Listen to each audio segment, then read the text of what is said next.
ఈరోజు మనం పిల్లలకు పెట్టవలసిన పేర్లో ఎలాంటి జాగ్రత్తలు తీసుకోవాలి, ఎటువంటి పేర్లు పిల్లలకు ఖచ్చితంగా పెట్టకూడదు అనే విషయం గురించి తెలుసుకుందాం.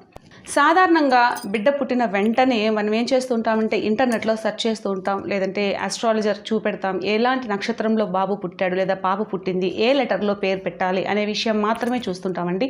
సో ఇక్కడ లెటర్ అనేదానికంటే కూడా మంచి పేరు అనేది పెడుతున్నారా లేదనేది ఒకసారి చెక్ చేసుకోవడం చాలా మంచిది.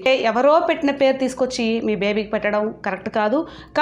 మీకు నచ్చిన పేరు, ట్రెండ్లీగా ఉన్న నేమ్ ఏదైతే ఉందో అది పెట్టడం కరెక్ట్ కాదు. అంటే ఎందుకు చెప్తున్నాను అంటే ఈ వీడియోలో కొన్ని నెగిటివ్స్ చెప్తున్నానండి. ఏ నెగిటివ్స్ మీ బేబీ నేమ్స్లో ఉంది అనేది ఒకసారి చెక్ చేసుకోండి. ఇన్ కేస్ నెగిటివ్స్ కనుక ఉంది అంటే వీలైనంత త్వరగా ఆ నేమ్స్ చేంజ్ చేసుకోవడం లేదా ఆ స్పెల్లింగ్ అయినా చేంజ్ చేసుకోవడానికి ప్రయత్నించండి.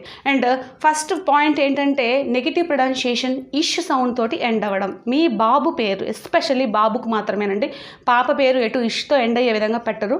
బాబు విషయంలో చూసాము అంటే చాలామంది ట్రెండ్లీగా ఉండాలి అని దేవాంశ్, మహేష్, సురేష్, గణేష్ ఇట్లా ఇష్ అన్న సౌండ్ తోటి నేమ్స్ ఎక్కువ పెట్టడం మనం గమనించవచ్చు.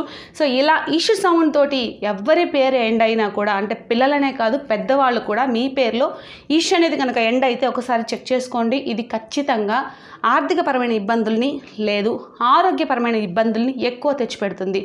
డేట్ ఆఫ్ బర్త్ కనుక వీక్గా ఉంటే ఆరోగ్యపరమైన ఇబ్బంది, డేట్ ఆఫ్ బర్త్ కనుక స్ట్రాంగ్గా ఉంటే ఆర్థికపరమైన ఇబ్బంది. అంటే ఎటు చూసినా కూడా ఇబ్బంది అనేది కామన్. సో ఇదే నేమ్ మనం పురాణాల్లో చూసామనుకోండి, గణేష్ అన్న పేరు ఉందండి. సో గణేష్ అని ఎక్కడ మనం చదవము, గణేశుడు అనే చదువుతాం. సో గణేశుడు అని పెట్టుకున్నామంటే ఒక నంబర్ నేమ్ నెంబర్ వస్తుంది, గణేష్ అని పెట్టుకున్నామంటే ఒక రకమైన నేమ్ నెంబర్ వస్తుందన్నమాట. సో దేవాంశ్ అన్న పేరు ఎక్కడ లేదండి, దేవాంశుడు. సో ఇది కరెక్ట్ పేరు అనమాట. మరి ఇప్పుడున్న ట్రెండ్కి తగిన విధంగా అట్లా దేవాంశుడు, గణేశుడు ఇలా మనం పేర్లు పెట్టలేరు. కాబట్టి ఇలా ఇష్ తోటి నేమ్ ఎండ్ అయ్యే పేర్లు ఖచ్చితంగా పెట్టడం మంచిది కాదు.